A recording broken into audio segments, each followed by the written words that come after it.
Hey you, are you actually good at bedwars? Do you need tips to get better? Do you not want to waste your time? Do you not want to look like this?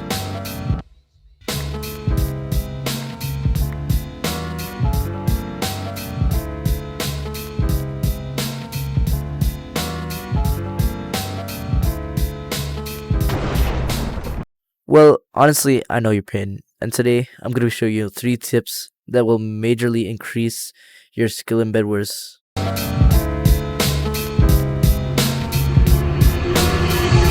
Alright, this video is going to be split in 3 categories: defense, offense, and resource collection. These are the 3 main things that comprise bedwars, and I'm going to be teaching you how to execute these things in order to win bedwars more often. So as you can see right here, we have a bed, and in this world I'm going to be showing you guys the 3 best defenses depending on your game style. So if you just a quick rush, you want to go to the other team fast, you're just going to simply do normal 1-layer wool bed defense. You can also alternatively use this, which can actually trick your opponent into thinking the bed is here, making them use more time. Alternatively, also you can do this, which is just 4 blocks, which can also slow them down, rarely though, which you can also upgrade into a bigger wool defense later in the game. Now, if you're someone who wants to rush but still has to defend, you can do this wood defense, which is very, very cool and unique because of the fact that every single place that you go to mine around the same amount of time, which is very nice. There's this guy called Fizzy, and he makes bedwars videos. He says that the sandwich bed defense is the best, which I don't think is, because you could just mine 2 wool, go down here, and then break the bed. The wood would not be useful at all. This bed is very bad, and I mean, he tried, let's be real, he tried, but this is not the best. Now, if you want to defend more and rush less, the butterfly bed defense is the way to go. Hey, I'm editing Adinotetum.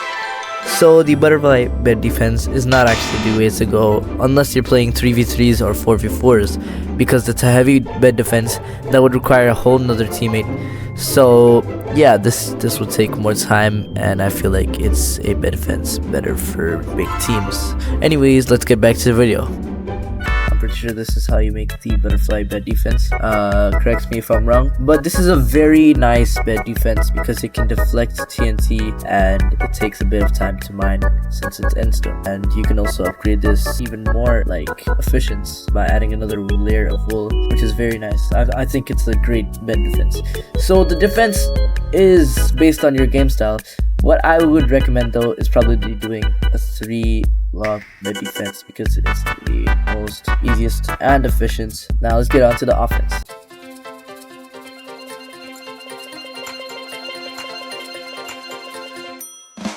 Now hold on, some of you might think offense means PvP. This is not actually entirely true because it depends on where you're rushing each time you're done with another team or at the start of the match. So now obviously there are different maps that you have to rush differently, but just look at the person who is rushing you so that you can rush them as well, which would take time but ultimately get you to a better place. Now I'm going to be explaining you how to rush and when to rush. Now let's say you're the green team, okay? This is you, and you want to go to yellow because this is the map where you go sideways. After you're done with yellow, there is no cyan because white succeeded in killing cyan.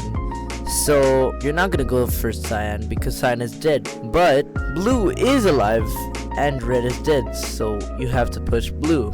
See, it depends because you can see on the leaderboard who is dead, so you can use that information in order to see who you're pushing to go faster. Now let's analyze this leaderboard a bit more. So let's say now I'm the aqua team and white is dead because I eliminated white. Who am I going to go for next? Obviously yellow, because yellow is still alive. But the thing is, yellow is actually still busy, so you have the chance to collect more resources, which I'm going to talk about later in the video. By the way, I forgot to mention that there are 3 types of map rushes. The first type of map rush is the side rush. An example for a side rush map is Playground. So basically how a side rush works is you just simply bridge to the other base, which is closest to you, and also very fast. Oh no, this guy's going to be close.